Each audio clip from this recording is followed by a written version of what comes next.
Genesis 32. Jacob went on his way, and the angels of God met him, and when Jacob saw them, he said, "This is God's camp."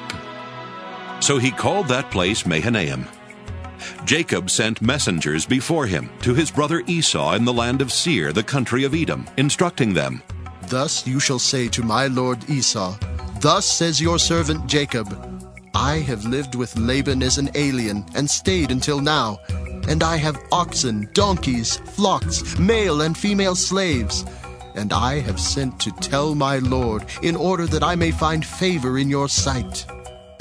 The messengers returned to Jacob, saying, "We came to your brother Esau, and he is coming to meet you, and 400 men are with him." Then Jacob was greatly afraid and distressed, and he divided the people that were with him, and the flocks and herds and camels, into 2 companies, thinking, "If Esau comes to the one company and destroys it, then the company that is left will escape." And Jacob said, "O God of my father Abraham, and God of my father Isaac, O Lord, who said to me, Return to your country and to your kindred, and I will do you good. I am not worthy of the least of all the steadfast love and all the faithfulness that you have shown to your servant. For with only my staff I crossed this Jordan, and now I have become 2 companies. Deliver me, please, from the hand of my brother, from the hand of Esau, for I am afraid of him. He may come and kill us all, the mothers with the children. Yet you have said, I will surely do you good, and make your offspring as the sand of the sea, which cannot be counted because of their number." So he spent that night there, and from what he had with him, he took a present for his brother Esau, 200 female goats and 20 male goats, 200 ewes and 20 rams, 30 milch camels and their colts, 40 cows and 10 bulls, 20 female donkeys and 10 male donkeys. These he delivered into the hand of his servants, every drove by itself, and said to his servants, "Pass on ahead of me, and put a space between drove and drove." He instructed the foremost, "When Esau my brother meets you and asks you, To whom do you belong? Where are you going? And whose are these ahead of you?